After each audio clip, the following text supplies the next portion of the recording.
the space station's scheduled docking with an M35 Progress station 400 kilometers above Earth is anything but routine, it's crucial.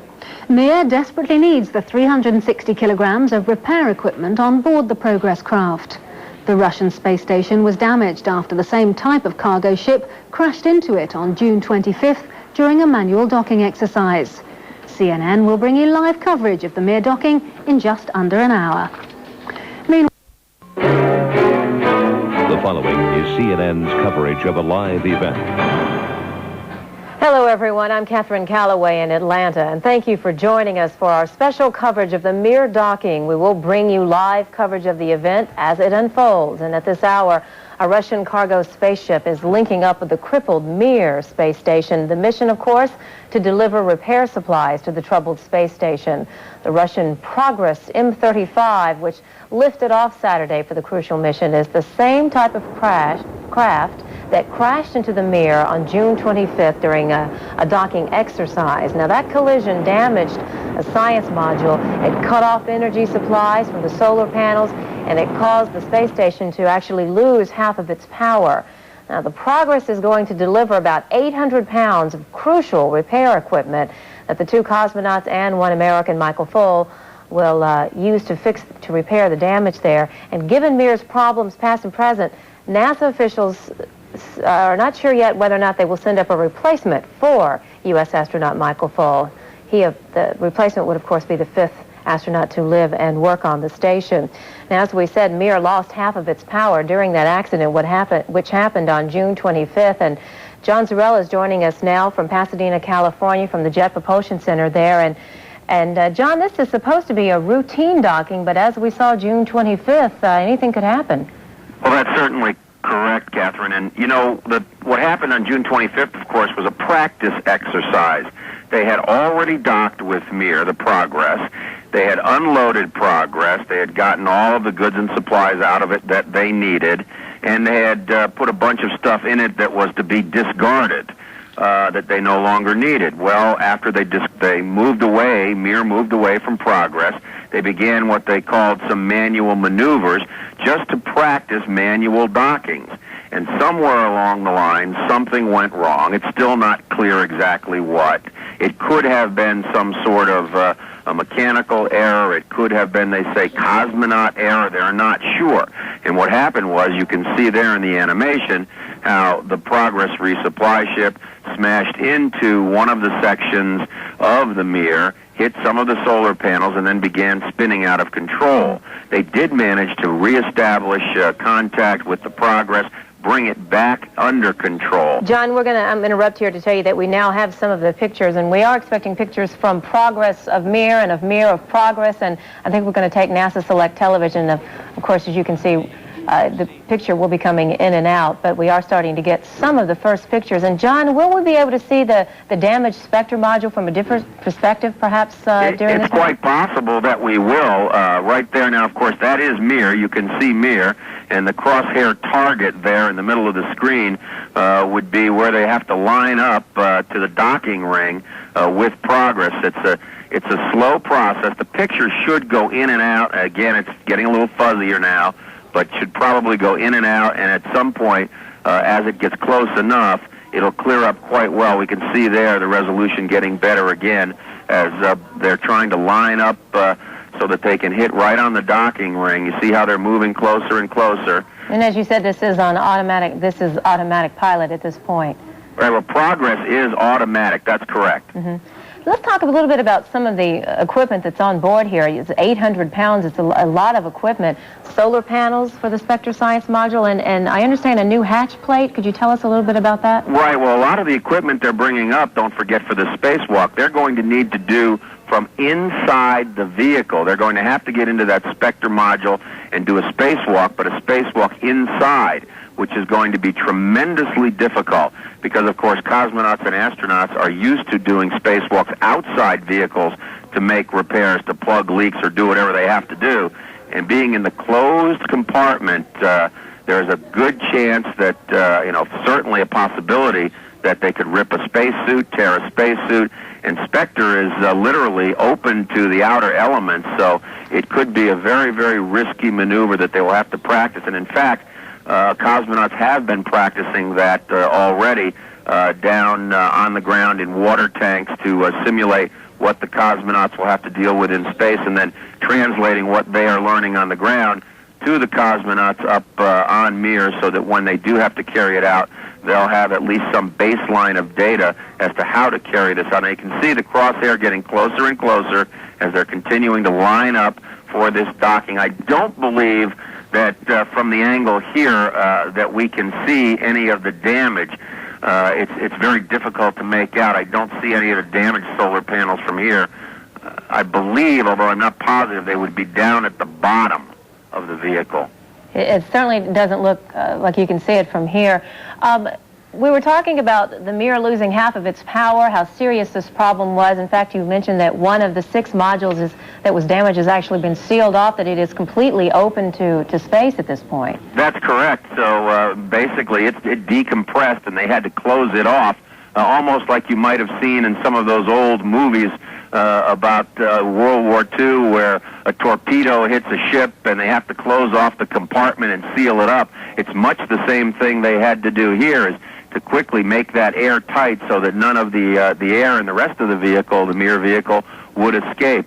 So when they go back in there, they're going to be going into a vehicle that, or at least into the Spectre module, that has none of the atmosphere, none of the G's that are provided inside of the rest of the working portions of MIR. Getting much closer now to the docking ring here, and it probably won't be much longer. I think it's scheduled for about a minute from now, so they look like they're right on schedule at this point. Yes, they're moving very close now. It's a tremendously delicate operation.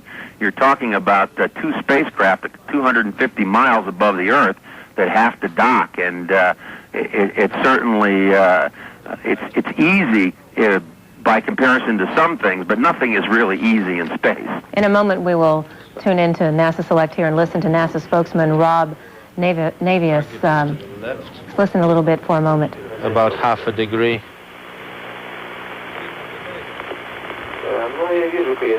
Yeah, I can see the cross there. The shadow.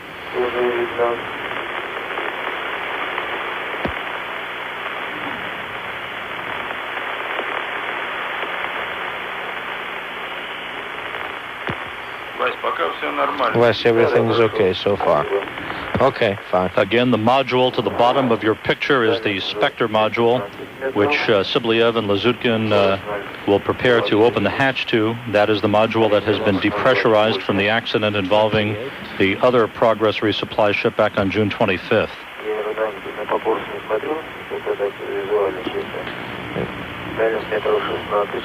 It's now 16 meters, the distance about. I'm not looking at the figures now and gauging it by eye.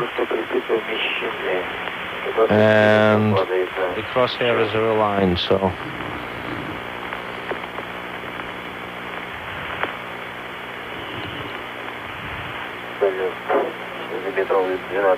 The distance is about 12 meters. It's drifting to the right.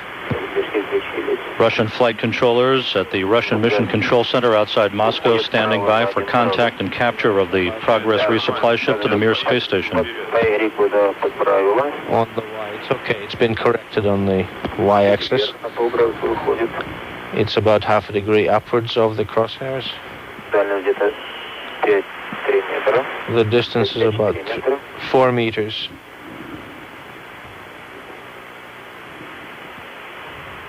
It's about slightly above the horizontal line than it should be. Well, it's going down now. It's all right. There is capture. There is contact. Okay.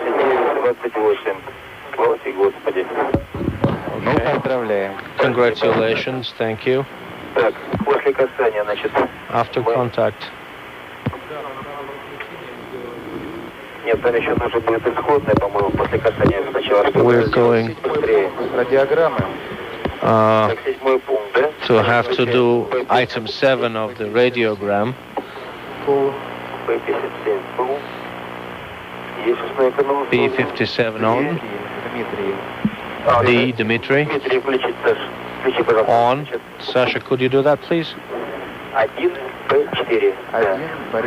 1 Boris 4. Okay. Point 2. 001126. 001126 Echo. A successful docking of the Progress resupply ship to the Mir space station. The docking occurred just a few seconds before 1 a.m. Central Time. Shall we wait? Post-docking procedures now underway as flight engineer Alexander Lazutkin prepares for leak checks. Jill Daugherty is now joining us from Moscow. Jill, it appears everything has gone as on schedule and flawlessly, which I know is a relief to the Russian Space Agency and NASA. Jill? Well, that is a big relief, certainly, to see this happen the way they expected it to happen. After all, this is really the procedure or a similar procedure that caused that accident back on June 25th. And as John was mentioning, this time they were doing it automatically, not manually. And obviously, they were successful in carrying out that automatic procedure. Now, of course, they have to take all the supplies that they need. Some of it is just simply oxygen, food, and water, the survival supplies, and then the other special tools and the supplies that they'll be using to fix to get the solar panels hooked up, re-hooked up from the Spectre module. And that's the key thing that they have to do now. They need the power from those solar modules that get power from the sun.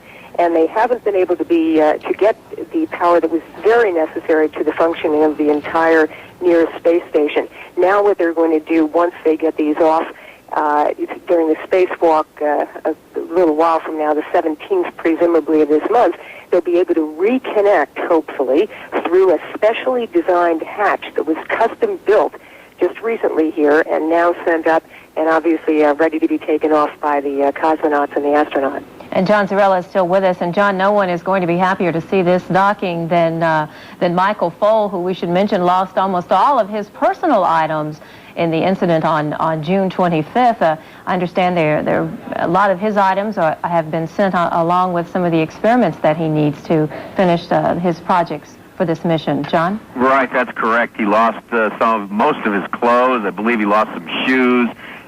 Much of his personal belongings were all in the Spectre module. And, of course, in the Spectre module were most of the U.S. experiments. So unless somehow or other they can repair the Spectre module, that has been the key issue in raising the question as to whether the United States sends another astronaut up in September. That would be Navy Commander Wendy Lawrence, who's supposed to go up. And if they do not believe there is a reason to be up there, then NASA says, well, then maybe we won't send her. And that would be a terrible, terrible loss to the Russians. As Jill knows very well, the Russians rely on what the United States is paying for basically hotel space up in Mir. It's hard currency that they desperately need, and it would be a terrible blow to their space program if the United States does not continue to send astronauts. Jill, was there any reaction there from the Russian agency to Daniel Golden's comments today? We have not heard any direct comment, but obviously that Mr. Golden is saying that perhaps they would not send Wendy Lawrence back up until they can find out whether the Mir station is back in shape. Would be of concern to the Russians. Obviously, that is a lot of money. They're getting, the figure I have is $400 million over 4 years. That's a lot of money, and also there's a lot of prestige riding on this. They want the world astronauts from the United States. There's a French astronaut who will be going up presumably in August. They want the prestige of having things work well, and they haven't been working well. So it's crucial that they try to get this back. And it's not, when John was mentioning like a hotel room, it is in a sense, but the whole idea is to have these people working and doing the experiments. And when you have the Spectre module with the U.S. experiments cut off, that's a big blow. So they have to make sure they can get as much work done there as possible. Well, indeed, the supplies have arrived to make some of the repairs that are desperately needed on the Mir with the successful docking of the Progressive resupply ship with Mir this morning. John Zarella in Pasadena, California, and Jill Daugherty in Moscow with CNN. Thank you for joining us on that. And that concludes our coverage of the docking. Stay with us, CNN. The domestic viewers, you will join World Report already in progress, and the international viewers, World Report is just ahead. This has been a CNN Live event. Just reached MIR. A few minutes ago, a Progress cargo ship docked with the Russian space station. On board the cargo vessel is 360 kilograms of desperately needed repair equipment and personal gear for MIR and its crew. Supplies include food, water, oxygen and fuel. The cargo ship making the delivery is the same type of craft that crashed into MIR nearly 2 weeks ago during a manual docking exercise. This time, the docking was scheduled to be performed on automatic pilot. Following is CNN's coverage of a live event. This morning, NASA, the National Aeronautics and Space Administration, is holding its regular briefing for the media, and the expected topic, the latest developments in the saga of the Mir space station. So let's join the briefing live now. Exercise, able to maintain the environment, and now we're back in the recovery phase of how much can we get back out of the station's capability and where can we go from here. Getting that Progress docked this morning, which I must say was done very successfully, very smoothly by the Russians, was a major step in that whole process. So at this point, I'd like to run a video that we have of the docking itself. I'll point out some highlights of that and show you what we think was going on at that time. At this point, they're about 30 or 40 meters out, station keeping on the MIR itself. The video view you have is taken from the camera on the Progress itself. The crosshairs in the center are the reference point that both the computer and a cosmonaut using the manual system would use as the point of reference. You can see in the picture there the solar array on the Spectre that was damaged, and in fact you can see the difference between that one over on the left and this one on the right, and how much it is bent and misshapen. You can also see a little bit of evidence of the bending and impact effects on the radiator cover here at this point on the Spectre. The target that's being used is at the bottom of the docking port itself, and the crosshairs will eventually be superimposed, or very close to being superimposed, on that target as the system, the automatic course system, continues the approach. Their approach speed is about 0.2 to 0.3 meters per second, around 1 foot per second. It's about 10 times the closure rate we use on the shuttle. However, it's the speed that works very well for a small coaxial vehicle, and has worked, of course, for many years for them in this system.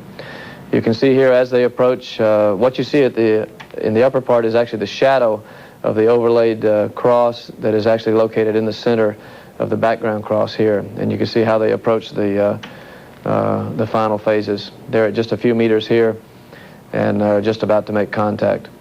And of course you'll see all motion stop at that point. It was a very smooth contact, a very solid capture, and no problems were noted during the entire process by either the crew or the personnel on the ground. And there they have contact, and very shortly after capture, and then they extended the shock absorber system, realigned it, and then brought it in for final latching, which they have now completed, of course.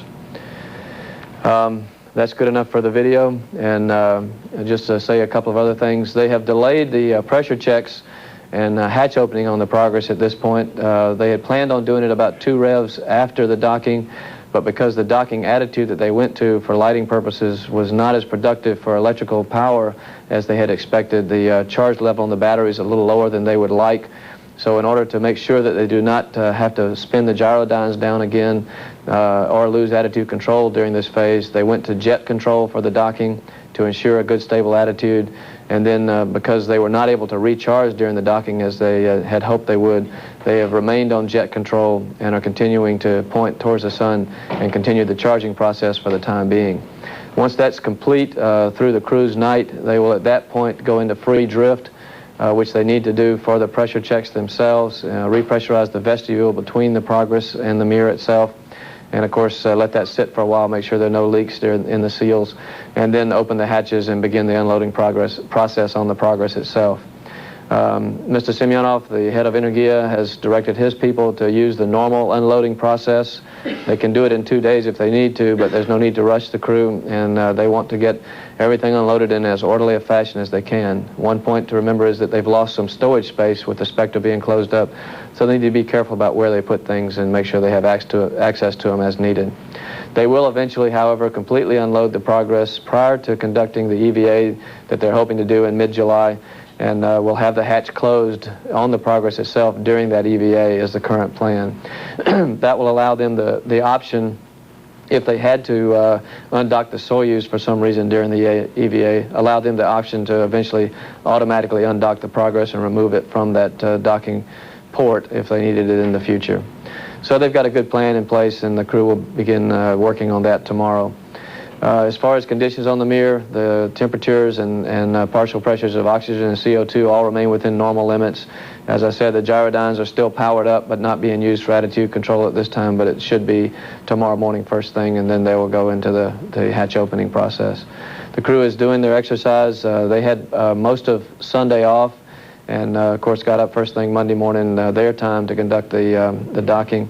And they had part of Saturday off, and in fact Mike got a little extra time off on the 4th of July in honor of our holiday. So they're back to a pretty good routine. Mike is conducting some of the research that remains to him in the other modules, though they are beginning to power much of that down in preparation for closing those modules for the EVA. The EVA itself has been looked at in Star City in some detail by some experienced cosmonauts led by Sergei Krikalev. We have also had people there, Richard Fullerton, the head of our working group for EVA, and Leroy Chow, an experienced astronaut in EVA, have looked at and observed the Russian process, have a good understanding of what they plan to do, and have reported back to us on how comfortable they are with that. It looks like they will do the EVA no earlier than the 17th or 18th of July. They will, at that time, after much rehearsal and preparation by the crew, connect the cables, probably around 9 cables, from the Spectre module through the hatch that they're going to modify and install on the Spectre module during the EVA, and then eventually connect the other end of those cables into the base block for generating power into the batteries. Right now their assessment is that they will not be able to have fully capable orienting of the solar arrays in relation to the sun, so they will not be able to get 100% of the power potentially available from the arrays.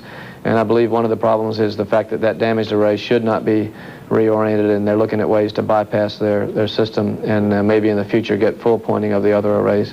So we don't expect 100% power recovery initially, but a good bit of it will be available after this EVA, which I've also been informed is being kept very simple with simple objectives, and will be very clear to the crew what is required of them. I believe that's about it for the status. What we're seeing again is an orderly process that's in place to evaluate what is required, to come up with plans to execute that, and then the beginning of the execution of those plans with the docking of this Progress. And of course, as the crew unloads what's up there, they'll have a chance to see firsthand how the hardware is designed and how they'll be able to install it. It is a process that needs to be done very carefully. We will participate as we can throughout the whole thing, because this is a tremendous learning opportunity for what we're going to be doing in the future on the International Space Station. All the countries involved are watching this very closely. I'm sure that we will not be problem-free in either assembly or operations, and the way of doing business here, responding to the problem, reacting, and coming up with plans that make sense for the situation you're in, I think is very valuable to all of us. So we're learning as we go. We're still taking very seriously the situation on board and what the capabilities and potential are for continuing operations. But right now I'm very optimistic, and I believe Mike is going to have an extremely interesting mission for the remainder of his time up there, and it looks like right now that we will have a good program for Wendy and a lot of good experiences for her ahead as the Russians look at what they might do in the future to recover that Spectre module if possible. They're working on very preliminary plans for that right now. So I believe we can go to questions now, and I'll be happy to answer anything you might have. Thanks, Frank. We'll take questions here in Houston, then go around to the other centers.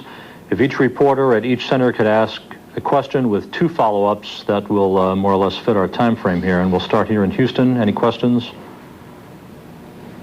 Okay, if there are no questions here in Houston, we'll go to the Kennedy Space Center. This is Marcia Dunn of the Associated Press. Based on the ongoing analyses, I'm wondering if there's any more insight into the condition of the inside of the Spectre, into what might be leaking, if anything, burst experiments, that sort of thing. We're just about to finish up a process we've gone through to evaluate what might be most susceptible to that type of an event during evacuation of the module. I don't have all the final answers on that. I know what type of experiments might be susceptible, things like vials or even computer screens.